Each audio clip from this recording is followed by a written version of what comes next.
বানিয়ে তোমার এই কালো কুচকুচে চুল আমি সাদা করে দেব, রুখতে পারবে?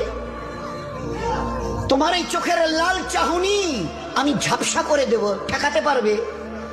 তোমার এই লোহার মতো মজবুত দাঁত 32টা 16 একটা একটা করে ট্রান্সফার করিয়ে দেব, তোমার কাছে কোনো পারমিশন নেব না, ধরে রাখতে পারবে? এইভাবে আস্তিন গোটানো, মাসল ফোলানো ধরে রাখতে পারবে তো? এরকম করবে না তো? এইভাবে এরকম হবে না তো?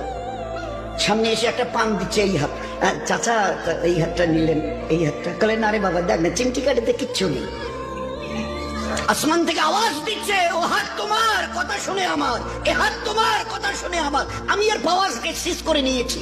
এই দুটো পা যদি হনন হনন করে হেঁটে চলো, খালি একটা পায়ের যদি সামান্য একটু প্যারালাইসিস করে দিই না, তো জীবনভর করে হাঁটতে হবে। বেডরুম থেকে নিয়ে বাথরুম একদম লাগালাগি, অ্যাটাচড, আমরা বলি না অ্যাটাচড।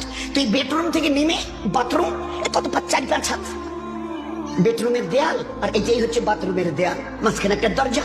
এখান থেকে উঠে ওই ঘরের রুমটা পারবে? আছে পাওয়ার? কিসের দেমাগ তোমার? কিসের এই অহংকার তোমার? শুনুনি, শেষ ঠিকানা যদি 3.5 হাত মাটি হয়, তাহলে কিসের তো ক্ষমতার দাপট? ভোর 5টায় মৃত্যু, সকাল 6টায় জানিয়ে দেওয়া হবে মাইকে, 8টায় শেষ গোসল করানো হবে, 9টায় তোমাকে নতুন কাপড়ে সাজানো হবে, জোহরের নামাজের পরে তোমার আলিশান বাড়ি থেকে বের করে নিয়ে যাওয়া হবে, 2টায় তোমার জানাজার নামাজ পড়ানো হবে, 2:30টায় তোমাকে কবরে নামিয়ে ফেলা হবে। মাটি দেওয়া শেষ হয়ে গেলে কেউ তোমার জন্য দোয়া করবে আর কেউ চলেও আসবে। এই তো জীবনের শেষ আয়োজন। তো কিসের তো অহংকার, কিসের তো ক্ষমতার দাপট? হ্যাঁ, ক্ষমতা কারোর জন্য চিরস্থায়ী নয়।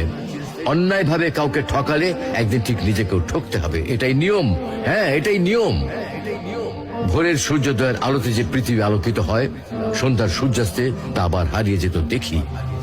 অসত্য দিয়ে সত্যকে কখনো ঢেকে রাখা যায় না। যখন আপনি মারা যাবেন, দুনিয়া থেকে বিদায় দিবেন, মানুষজন কেউ বলবে না আজকে বৃষ্টির দিন দাফন করিস না, কেউ বলবে না যে তারা 2টা দিন রাখ, কেউ বলবে না। কবরের মধ্যে যখন নিয়ে যাওয়া হবে, আপনার স্ত্রীর কথা মনে পড়বে, আপনার সন্তানের কথা মনে পড়বে, আপনার বাবার কথা মনে পড়বে। সবচাইতে বেশি কষ্ট আপনাকে যে জিনিসটা দেবে, কি নিয়ে কবরে ঢুকলাম, কেন সুদ খাইছিলাম, কেন ঘুষ খাইছিলাম, কেন কবরের জিন্দেগির জন্য প্রিপারেশন নেই নাই।